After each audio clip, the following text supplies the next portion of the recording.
신라시대 때부터 배워온 종교는 크게 네 가지였습니다. 첫 번째 불교, 두 번째 유교, 세 번째 도교, 마지막으로 풍수지리 이렇게 있었습니다. 지금까지 가장 크게 중심으로 활약하고 있는 종교는 바로 불교였죠. 고려 때까지는 불교가 가장 중심적인 국가의 종교로 활동하고 있었습니다. 그래서 먼저 불교 알아볼게요. 불교의 발달입니다.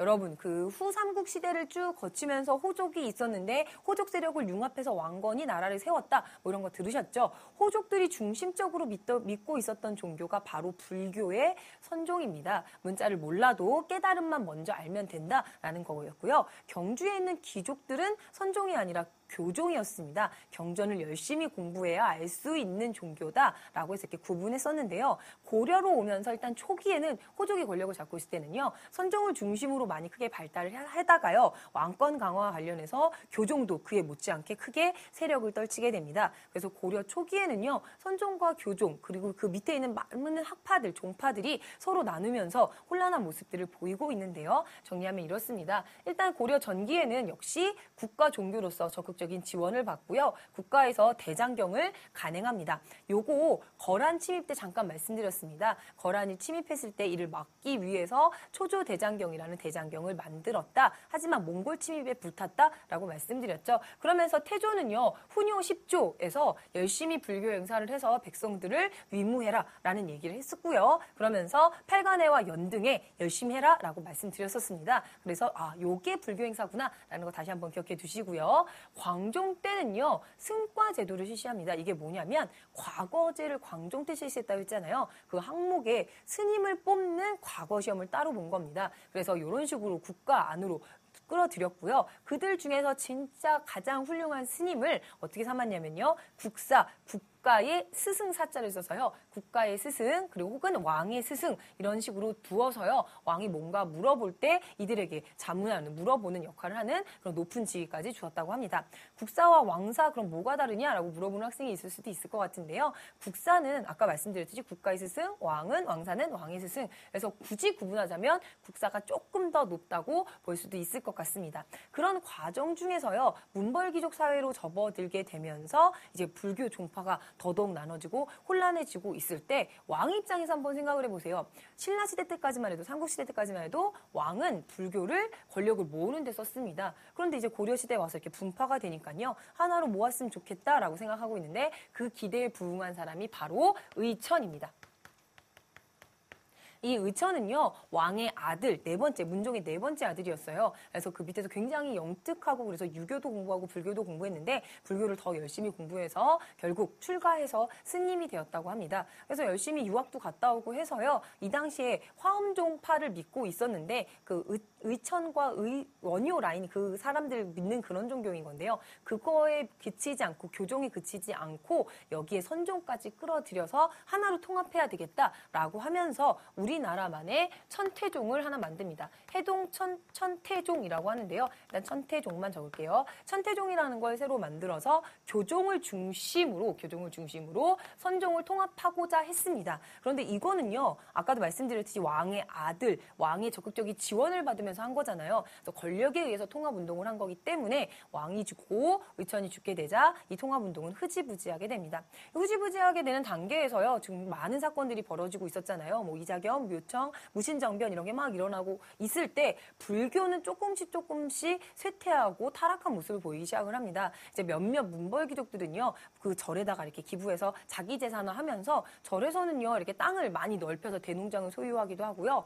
절에서 쌀로 술을 빚어서 갖다 팔기도 하고요. 농민들을 대상으로 지금 사채업이라고 얘기하는데 높은 이자의 고리대를 놓기도 합니다. 그래서 약간 불교가 이런 쇠퇴하는 모습, 약간 좀 부패한 모습들을 보이고 있을 때 무신정변기에 누가 등장하냐면 진울이라는 사람이 등장하게 됩니다. 엄청나게 굉장하신 이 배우는 스님들 중에서 가장 훌륭하다, 이렇게 고려의 최고 스님이다라고 생각하셔도 되는데요.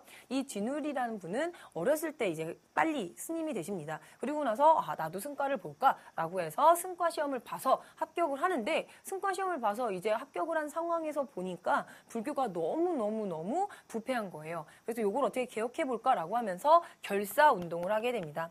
이제 열심히 믿고 깨우침만 하자. 우리는 그런 경제적인 거에 너무 관여하지 말자라고 하면서 이런 운동을 벌이는데 정말 이 당시에 많은 사람들이 호응을 해서 인기가 많아졌다고 합니다. 그래서 수선사를 중심으로 해서 이거를 만들었다고 하게 되는데요. 그러면서 이 진울이 만든 종파를 조계종이라고 합니다.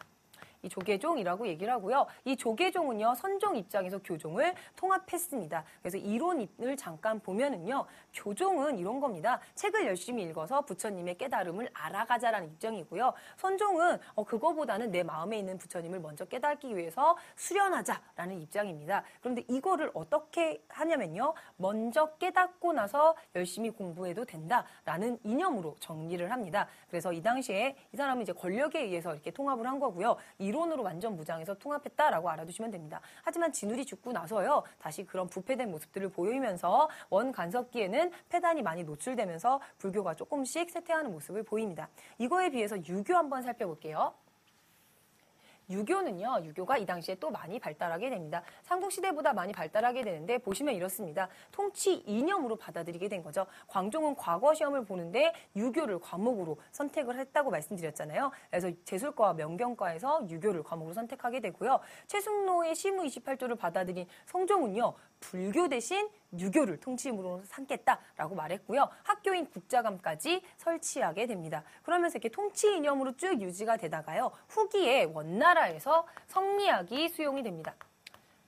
원식에 수용이 되는데요. 이건 무엇이냐면 유교의 이념을 그냥 뭐 충해라, 효해라, 인간간의 의를 다해라, 예를 다해라 이게 아니라 이거를 적용해서 우주의 이치와 사람의 심성을 연구한 철학적인 학문입니다. 송나라의 주희라는 사람이 만들었는데요. 이게 원나라 때에도 많이 발달을 했습니다. 이거를 우리나라에서 받아들인 거죠. 그러면서 이걸 그때도 말씀드렸지만요. 신진 사대부의 정치 이념화되면서 사회개혁 사상으로 크게 성장하게 됩니다.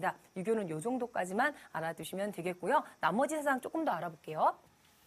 나머지 사상을 알아보시면 기타 이렇게 다 나와 있는데요. 국가 안녕과 왕실의 번영을 기원한다. 오래 살고 늙지 않는 걸 좋아한다. 불로장생 이런 단어 나오면 뭘까요, 여러분? 예, 바로 도교입니다. 그래서 도교도 이 당시에도 그냥 일상생활에서 많이 믿고 있었구나라고 생각하시면 되고요. 묘청의 서경천도 운동하면 생각나는 사상이라고 하면요. 개경은 이제 덕이 쇠했으니 이제 새로운 곳으로 옮겨야 합니다. 여기가 명당입니다라고 하는 것이죠. 그게 바로 뭐냐면 풍수지리설입니다.